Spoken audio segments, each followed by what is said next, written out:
अगर आप चाहते हो कि मेरी भक्ति के द्वारा भगवान शिव प्रसन्न हो जाए, खुश हो जाए, तो फिर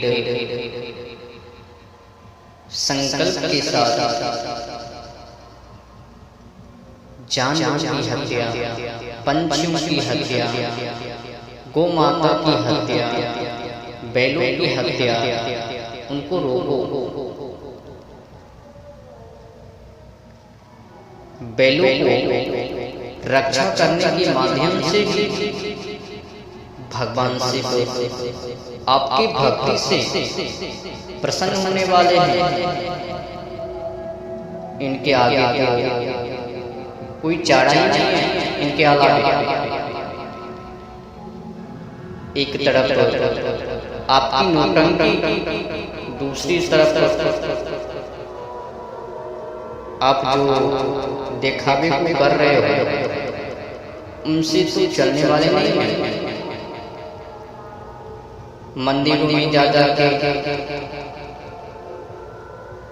भगवान शिव जी को पूजा करते हो, नंदी जी को तो पूजा करते हो, जो वास्तविक हैं उनको तो कटने से बचा ही नहीं रहे हो। नंदी जी को काटा जा रहा है,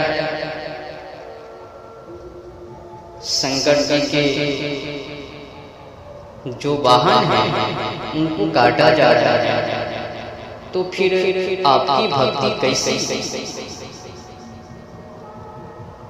नौटंकी वाली नहीं तो क्या है? अच्छा, ये भला भोले भाली भक्त नंदी जी को कटने से कैसे बचा पाएंगे? खुद ही भोगी में पड़े हुए हैं ना, भोग विलास कर रहे हैं ना, जानवरों को, पंछियों को खा रहे हैं ना, तो फिर कहाँ से रक्षा को कर पाएंगे? अब जो व्यक्ति खुद ही भोग विलास में पड़े हुए रहेंगे, वो व्यक्ति सत्य कैसे चल पाएंगे? एक दूसरे को बुराई से कैसे बचा पाएंगे? धर्म को रक्षा कैसे कर पाएंगे? आजकल के जमाना में जो बोगला भगत है वो खुद ही जानवरों को, पंछियों को शिकार करते हैं, शिकार करके खाते हैं। ऐसे कटर छाप बोगला भक्त बाजारों में टांग पसार के चल रहे हैं, घूम रहे हैं, विचरण कर रहे हैं, आयसी कर रहे हैं, केवल नाम मात्र का भक्त बने घूम रहे हैं। केवल नाम मात्र का भक्त, बोगला भक्त। अब महाशिवरात्रि है, उसमें तो नौटंकीबाजी तो करेंगे। इनमें तो कोई सोचने वाली बातें ही नहीं है, विचारने वाली तो बातें ही नहीं है। अंधविश्वास में पड़े हुए बोगला भक्त कुछ भी करेंगे, उनको समझाना मुश्किल पड़ गया है आजकल के जमाने में। बस अंधविश्वास में पड़े हुए, अंधविश्वास से बाहर निकालने का कोई चारा ही नहीं है ना उनके पास, विकल्प ही नहीं है ना उनके पास। जब तक नंदी जी को कसाई के हाथों से बचा नहीं जाता, तब तक के लिए उनकी भक्ति अधूरी ही रहेगी।